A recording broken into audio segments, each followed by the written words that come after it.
Yeah, this is gonna be way. Okay, cool. Check. 1, 2, 3, 4, 5, 6. Hey, how you doing? My name is Brittney Chantele. What's up? I would never introduce myself like that. So my name is Brittney Chantele. I am a hip-hop artist, visual artist, speaker, activist here in Pittsburgh, Pennsylvania. Just here to roll out the new album, my album called The Golden Opportunity. It's about my military experience and the backgrounds of that, kind of going into some heavy stories of the things that I experienced as well as witnessed, and some of my thoughts on why the military isn't cool. So I joined the military in May of 2011. You know, the why part is pretty complicated, but I think it can kind of sum down to I was brainwashed in my Marine Corps JRTC program in my high school. I was very anxious about graduating and not knowing what I'm gonna do, like what the next steps are. I didn't wanna graduate and not have a plan. And a lot of pressure from teachers mostly, even peers, you know, within high school of like, what college are you going to? What are you gonna do with your life? So I think it was a mixture of things for sure, because, you know, obviously there's that promise of, you know, free 4 years of school when you join the military. So yeah, it just kind of came together in that way. Golden Opportunity is pretty much entirely about my military experience. You know, my experience wasn't a good one. I experienced sexual assault multiple times, sexual harassment multiple times, homophobia, witnessing xenophobia, also racism, both towards me because I'm biracial and just witnessing it. I had to take those experiences and put them into this album because there's just so many other people out there who are getting kind of caught up in the same lies that I was caught up in. They don't even know that we're just kind of trying to shed some light of what recruiters say and do to our youth. We need to protect the youth, you know what I'm saying? They're being lied to. I was lied to. We gotta protect them, you know what I'm saying? So if you know someone who's like thinking about joining the military, don't tell them to not join the military. Just maybe show them my album. You know what I'm saying? The process to create the Golden Opportunity was very interesting because of how many start and stops we've had. I had a lot of the songs partially written throughout the years, you know, so I kind of had all of these little bits and pieces throughout time. So Remy was a huge help as well. You know, like I kind of always joke that like Remy's like my secondary therapist like, throughout the production process. The album was produced and recorded and mixed by Remy Vega. Can we give Remy Vega a round of applause, please? It was a lot of gathering and pulling things together from years, and then, you know, really just starting and then stopping, bringing Treble in. I brought Treble NLS in on the co-writing, and he helped me out. So can we give it up for Treble, please? I've said this several times. Treble has helped me so much with my artistry. Really just giving me the confidence that what I'm writing is good. These conditions don't condition you to think about it twice. What was love is now debated to be hatred in disguise. And they tell you that those spaces live in places we don't like, but their lives yet. On top of that, with the subject matter of this album, it was just like so heavy, and there were things that were coming up kind of during the writing process, and I was remembering things and things I completely forgot about. Very heavy stuff, and it was very, very emotional. Treble was honestly the person that helped this album really get pulled together, because there were so many emotions and so many feelings, and the stories were so big. And like, how can I put a 2-hour story that like really every single detail means a lot to me? How can I condense that into a 3-minute song? I made the decision to ask Treble to co-write this album with me because all in all, it just kind of made sense. You know, we've worked together before. I think we make a really good team. And he's also a really great listener too. So I was able to like spit that story to him, and he'll sit there and he'll listen for 45 minutes, you know, and be like, okay, are you good? All right, let's write. I feel like this message is important, and the way she's delivering it is really getting that message out. I've gotten really picky with how I curate my release shows.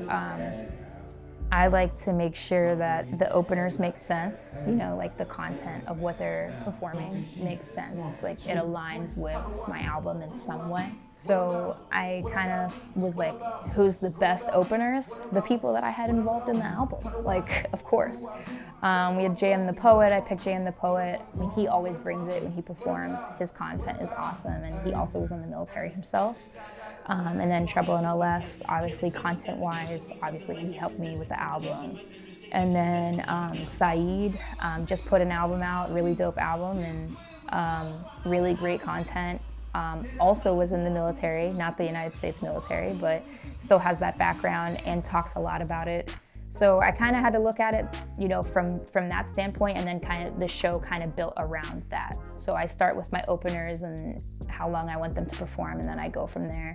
I more so just really care of that people come here and that they have a good time, and that they leave here and they say like, yeah, that was worth it. I just really care that I don't let people down. But it was a lot, you know, like buying merch, making sure I have enough money to buy merch, making sure the merch is good enough that people are gonna wanna buy it.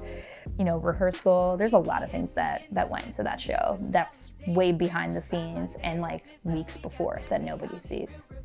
They deny me of my feelings when I'm feeling all the feels, and they traded me my freedom and they call that shit a deal. Yeah. Hey. I can't even tell you what I was thinking on that stage during the performance because it just happened so fast. Yeah, it was like, whew. It's one of those moments where like people were like, yo, cherish that moment, but no one told me that. So I'm like, damn, like I definitely cherished it. This was the shortest performance. It felt like the shortest performance that I've ever had. It wasn't the shortest, but it felt that way. It felt like I was only on stage for 2 minutes, which really tells me a lot about where I'm going with my artistry, because it tells me that I 100% loved that moment. It's always really nice when so many people come up to you and tell you that you did a good job. You know, that validation always feels good. It was nice to receive feedback from folks who were like, yo, I've never been in the military. I don't even have family in the military, but I understood everything you said. And there wasn't one thing where I was like, what is that? So that's really nice to receive that feedback, because I wanted to make sure that people who don't have any military connections could understand what I was trying to say in the songs. I didn't really realize that it was gonna have as much of an impact as it has already on people.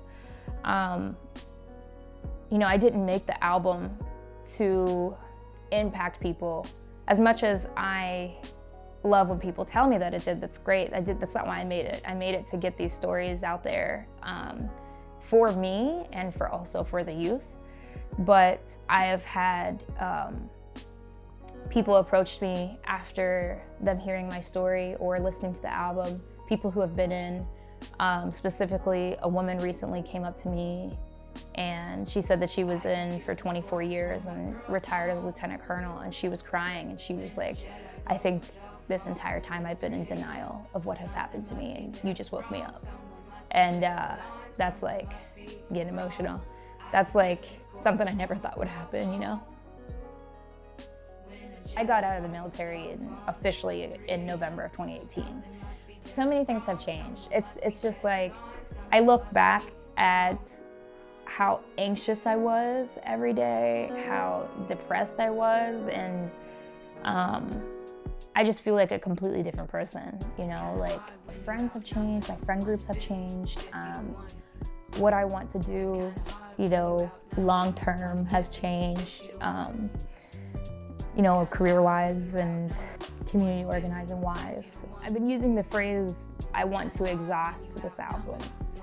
And really just performing it as much as I can, but I also don't want to oversaturate my audience. I feel like I have more to say and more to show people, and because at the end of the day, I can only tell so much, of my story in, well, I think the album is full length, it's like 35 minutes or something like that, or I just want to talk to students and tell them my experience, and very much so not tell them to not join the military, but just so that they can hear the things that I've been through and that are still happening to this day in the military.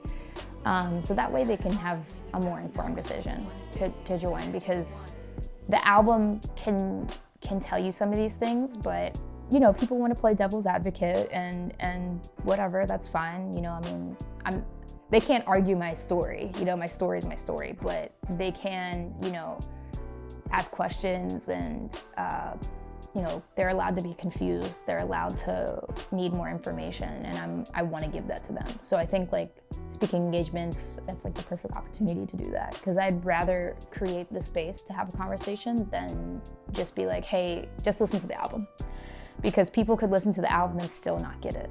People could listen to the album and just be like, the beats are dope, I feel like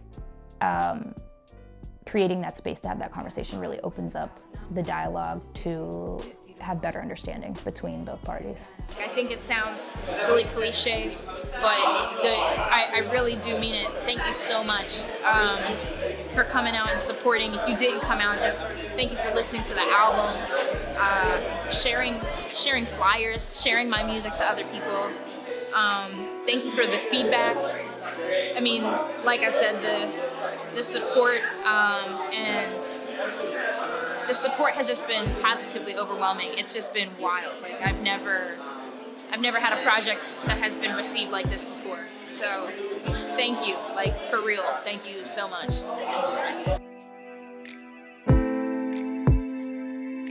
My entire life, I swear, my entire life I'm here. Not ready for war out there, I'm ready for war right here. My entire life, I swear, my entire life I'm here. Not ready for war out there, I'm ready for war out there. No, that you're thinking about it. Write your name between the dotted lines, what about it? No, please don't, please don't, please don't. They said 4 years of school, we can pay your dues. No student loans, so no debt, I'm cool, I'm ahead of the game. I'll be dodging the change, I'll be fighting for me, and I'll be fighting for change. I signed my life away as a kid. I didn't understand what I had did. I didn't understand what I had did. I didn't understand what I had did. Yeah, sexism, racism. Do they fight for rights or their system? I have what it takes, so they take my decision with the wool on my eyes that I thought was the vision. Quick to point the finger just to downplay the victim. You can hear it in their pitch, all you have to do is listen. You can hear it in their pitch, all you have to do is listen.